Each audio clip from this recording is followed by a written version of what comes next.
I got so much motherfucking design on right now. Break it down, bring it back, make it clap. I got 3 old thoughts, new block, where that thing. Bitches on my line, and you know. Assalamualaikum warahmatullahi wabarakatuh.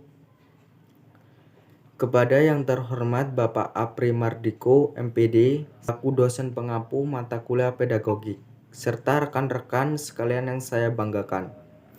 Pertama-tama, marilah kita panjatkan puji syukur kehadirat Allah Subhanahu wa Ta'ala yang telah mana melimpahkan karunia-Nya di hari ini. Izin memperkenalkan diri, nama saya Fadil Mahfudin selaku moderator dari kelompok 10. Adapun anggota dari kelompok saya, yang pertama Indra Alvindra dengan NIM 091, Nungsari Asi dengan NIM 089, dan Elda Fazira dengan NIM 39, dan Rifki Septananda dengan NIM 090.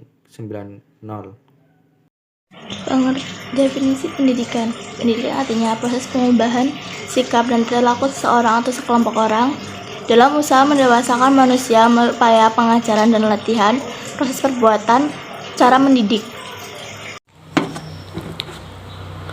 Pengertian pendidikan menurut para ahli. 1. Pengertian menurut Ki Hajar Dewantara.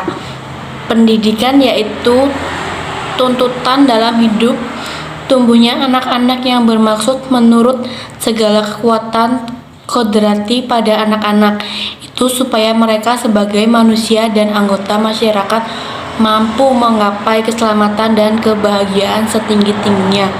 Kedua, menurut Plato, pendidikan adalah proses yang dilakukan seumur hidup yang dimulai dari seseorang lahir hingga kematiannya, yang membuat seseorang bersemangat dalam mewujudkan warga negara yang ideal dan mengajarkan bagaimana cara mimpi dan mematuhi yang benar.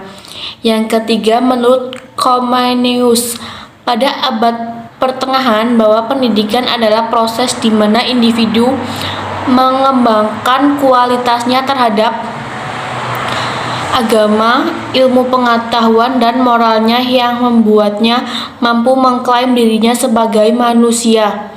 Yang keempat, menurut Martinus Jan Lacquet, pendidikan adalah upaya menolong anak untuk dapat melakukan tugas hidupnya secara mandiri supaya dapat bertanggung jawab secara susila. Yang kelima, menurut Gunning dan Konstan, pendidikan adalah proses pembentukan hati nurani, sebuah pembentukan dan penentuan diri secara etis yang sesuai dengan hati nurani.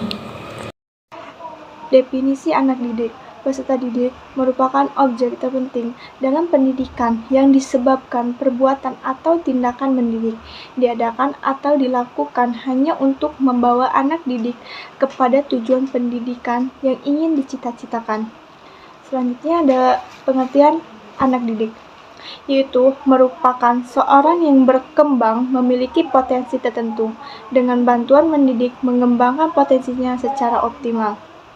Selanjutnya ada ciri-ciri anak didik, yaitu terbagi menjadi 3 bagian. Yang pertama ada kelemahan dan ketidakberdayaan.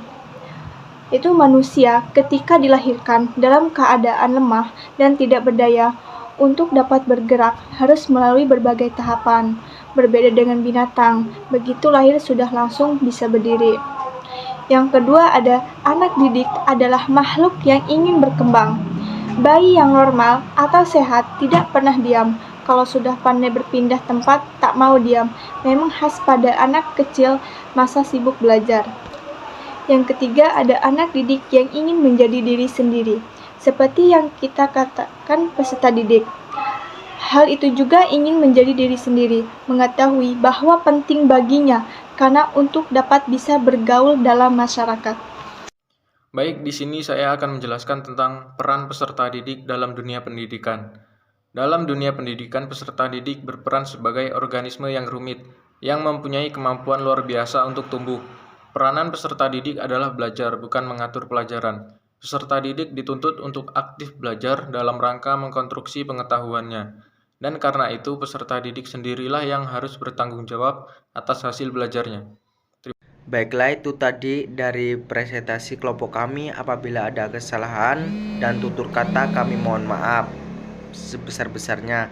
Baik, sekian saya tutup acara presentasi pada hari ini. Wabillahi taufiq wal hidayah. Wassalamualaikum warahmatullahi wabarakatuh.